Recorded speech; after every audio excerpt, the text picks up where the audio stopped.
What's up, guys? Welcome back to The Other Guys on the Badlands Podcast Network. I'm Jake Chatsky, joined as always by Paul Kilgallen. Paul, we got the first of two primetime games for the Jets coming up. I know we already talked a little bit about this game last week, but, the day before, how you doing? How you feeling?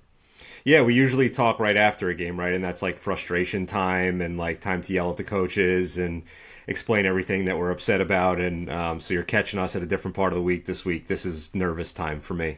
This is like pacing around, looking at the clock, like waiting for the game to come. And Monday night is always a little worse because you have to wait a little longer and you have to sit through everybody else's game. So I think where I'm at is that over the course of the week, it's really sunk in on me how important this game is. I saw a PFF stat that, like, if the Jets win, 65% playoff chance, and if they lose, 35%. So this is a big one coming up.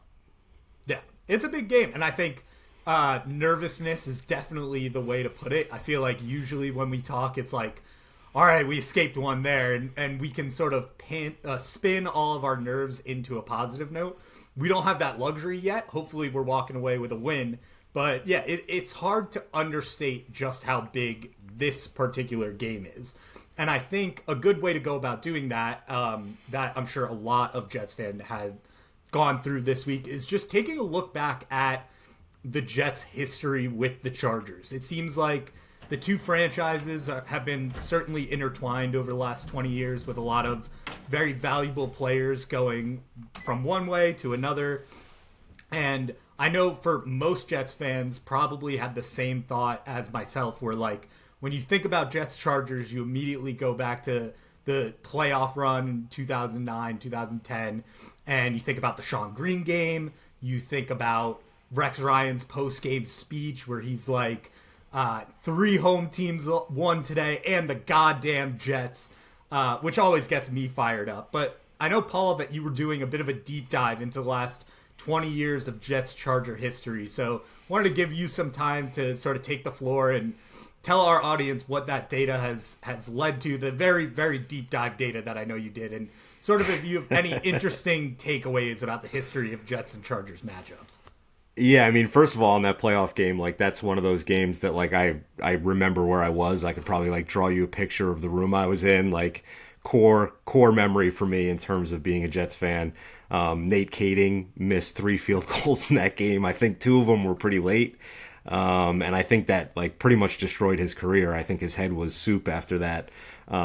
We were down in that game for a long time, and we scored 14 out of the 17 points in the fourth quarter. I think final was 17-14 on that. The Sean Green run was awesome. And I saw an interview with Tannenbaum fairly recently, and I like anybody from that Jets era who gets interviewed, I like eat it up. Like I'm waiting for Rex Ryan to write a book so I could figure out like what really happened with him and Idzik, and I like any inside information I can get on that team. I love it. And I saw an interview with Tannenbaum recently, and he was saying that it was the last game of the weekend on that playoff weekend. The two home teams had won on Saturday, and the home team was up big in the Sunday early game. And he was talking to Rex before the game, and they were talking about how to fire the team up. And he said he actually gave that line to Rex. He said, hey, this is an easy one. Tell them that if they win, the cover of the Post tomorrow is 3 home teams advance, and the effing Jets it was. Oh, yeah, that's right. And so that was like an interesting little tidbit there that Tannenbaum actually gave Rex that kind of iconic line there. So, in terms of like the all-time history, 14-23 all-time, which surprised me a little bit because you and I have talked often about, we're kind of, I guess, I don't know, I would call myself middle-aged at this point, but I think we're on the younger side of Jets fans, right? So a lot of our childhood, they were pretty good.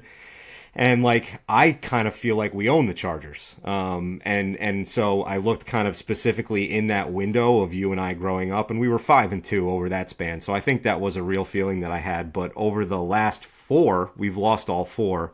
The 4 starting quarterbacks in those games were Flacco, Petty, Geno, and Greg McElroy. Yeah, shocking we went 0 for 4 there. That was Greg McElroy's only start of his career. It was 2 weeks after. People were talking about this game last week because of how bad and ugly the Giants game was. Greg McElroy came into a game against the Cardinals, and we ended up winning 7-6 on like a fourth quarter touchdown pass from Greg McElroy. And that was kind of like, that was the beginning of the end of the Sanchez era. That was like kind of the last gasps of him. And we drafted Geno the next year. And I think Sanchez was benched in that game with like 3 interceptions, and McElroy comes in and throws a touchdown pass to Jeff Cumberland in the fourth. He wins. Sanchez came back, started a couple more games, and then eventually they went to McElroy for the start against, I think they were probably still San Diego at that time. And then the 2014 game, how can anybody forget? That's the game that Geno didn't understand how time zones work, and he supposedly overslept and missed a team meeting. And then there was like a story that he was like at the movie theater during the team meeting, like all kinds of weird stuff surrounding that game.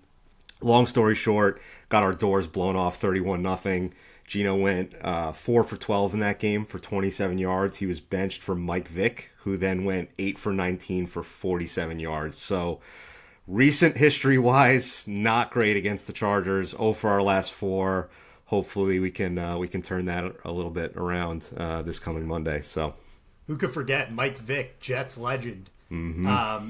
Yeah, man, you dove deep and brought back some memories that hopefully we won't be reliving after this game. Let's talk a little bit about the upcoming game, since obviously we talked about it a little bit on the last pod that we did. But given that how this week has passed, obviously there's been some more news, more updates. Has anything changed your thoughts about the game where I think we were both predicting a win, but yeah, obviously with the caveat, and Connor put it perfectly, that the Jets are going to have to find some way to not play Shawshank Redemption football on offense where they're just swimming through a sewage of shit for 4 quarters. But with that caveat in mind, that obviously the Jets are going to have to find some extra offensive juice that they haven't had in the last couple games to sort of make it through this one. What are your thoughts going into this game, and was there anything that has swayed your opinion one way or another in terms of how this game final outlook looks out? Yeah, I think I was like pretty confident earlier in the week. I was like, the Chargers stink. We're gonna push the Chargers around, whatever. And that's waned a little bit as the week has worn